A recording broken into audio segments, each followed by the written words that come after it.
प्रभु, आपका विवाह देवी पार्वती से संपन्न होने जा रहा है। अब समय आ गया है, वैराग्य को तिलांजलि देकर सांसारिक और भौतिक ऐश्वर्य का आनंद उठाएं। तुम्हारा कथन उचित है कुबेर, किंतु सांसारिक सुख यदि वैराग्य की तृप्ति से उत्तम होता तो मैं वैराग्य का परित्याग पहले ही कर चुका हूं। अचरज है महादेव, इतने बहुमूल्य वस्तुओं और वस्त्रों के समक्ष आप अपने व्यग्र छाल को अधिक उपयुक्त समझते हैं।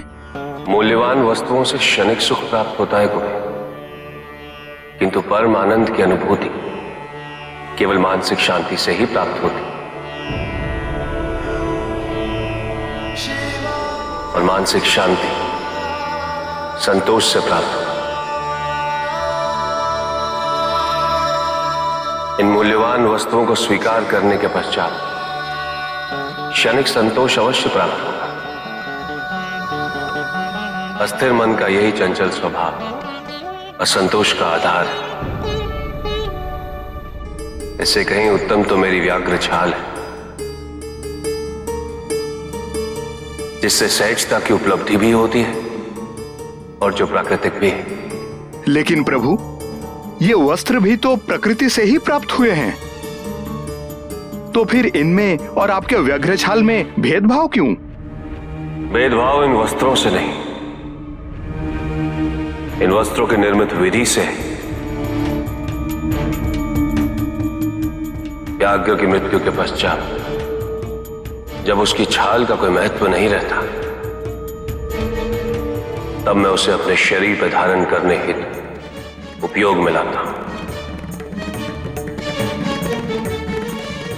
किंतु तुम लोग तो रेशम के कीड़ों को जीवित उबालते हो, वृक्षों का हनन करते हो, मूल्यवान वस्तुओं को बनाने की प्रक्रिया में अन्य साधनों के अतिभोग से पर्यावरण को दूषित करते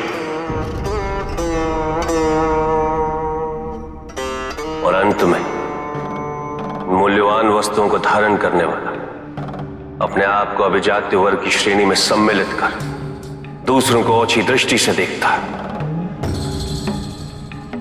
क्या यह उचित है कुबेर? इन आभूषणों को धारण कर लीजिए, इन्हें भी आपके शरीर की शोभा बनने का गौरव प्राप्त होगा। कैलाश पर आभूषणों की कमी नहीं।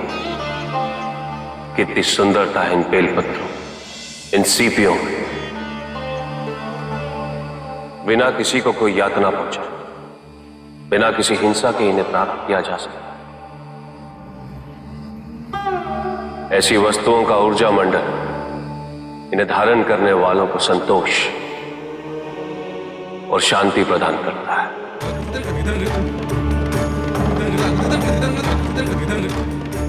आपकी महिमा अतुल्य है महादेव। आज आपने हमारी आंखें खोल दी। आज हम इसी क्षण इन आभूषणों और बहुमूल्य वस्त्रों का त्याग करते हैं।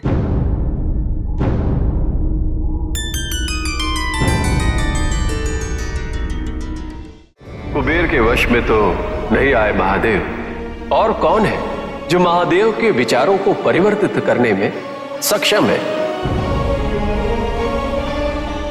मैं उन्हें अपने साथ ही लेकर आया हूं। प्रभु, वैवाहिक जीवन की लालसा में वस्त्र और आभूषण के पश्चात सबसे बड़ी लालसा होती है आश्रय।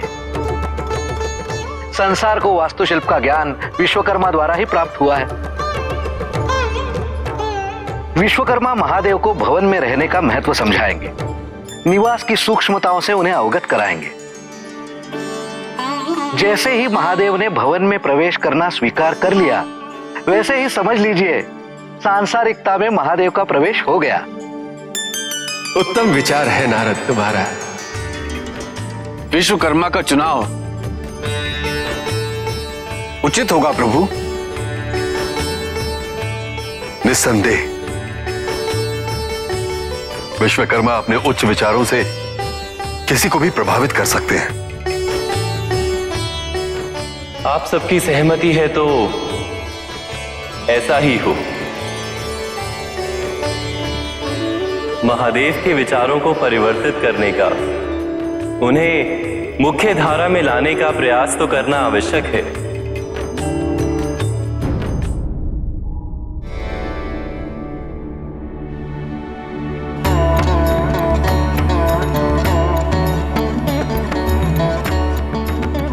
विवाह उपरांत आपके जीवन में जो कालांतरण होगा, उसमें मैं आपकी सहायता हेतु अपनी सेवा अर्पित करने आया हूं।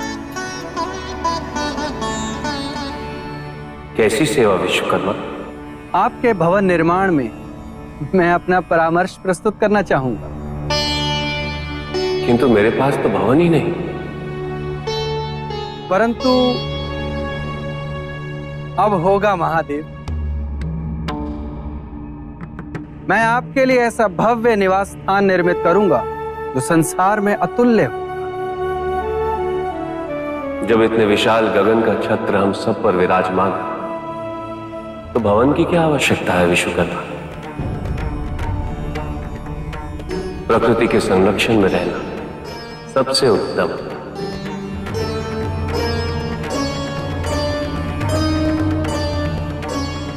आप जैसे त्रिकालदर्शी के समक्ष कोई भी विचार प्रकट करने में संकोच हो रहा है, परंतु मेरे भीतर विराजमान भवन शिल्पी मुझे प्रेरित कर रहा है प्रभु। भवन का गुण प्रतिपादन करने के लिए सर्वप्रथम ऋतुओं के परिवर्तन से जो क्षति मनुष्य के शरीर को पहुंचती है, भवन उसमें उसकी रक्षा करता है। नंदी, शरद ऋतु में हमें ऊष्मा कहां से मिलती? नीचे स्थित स्मशान से महादेव। वर्षा से हम अपनी रक्षा कैसे करते? कैलाश के कंदरों और कोह में शरण लेकर।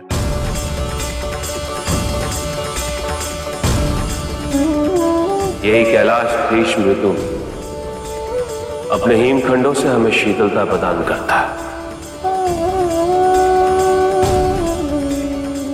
तो मुझे भवन की क्या आवश्यकता है विश्वकर्मा?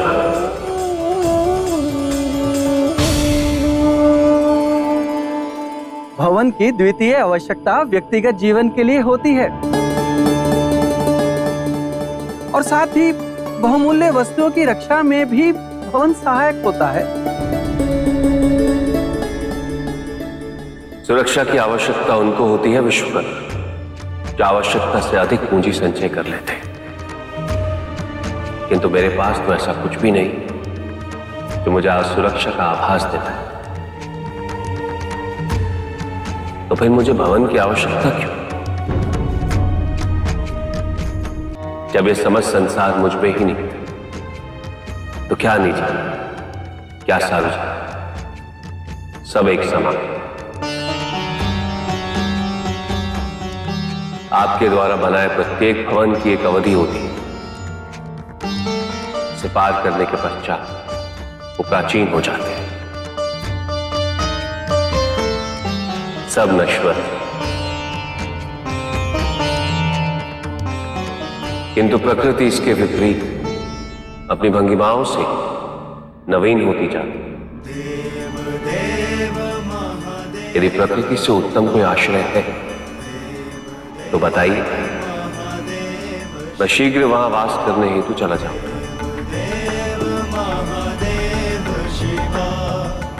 क्षमा प्रार्थी हूं महादेव, अपने सतही ज्ञान हेतु। आज आपने कला की कालवनी और भवन की नश्वरता का गूढ़ रहस्य का वर्णन कर मुझे ज्ञानोदित कर दिया। आपका महादेव से सहमत होना हम सबके हित में है। नहीं तो संकीर्ण और सीमित भवन में महादेव के साथ हम सबको भी रहना पड़ता। हम तो यहीं विराजमान रहेंगे हमारे प्रभु के चरणों में। मेरे महादेव के विचारों पर कोई अतिक्रमण नहीं कर सकता।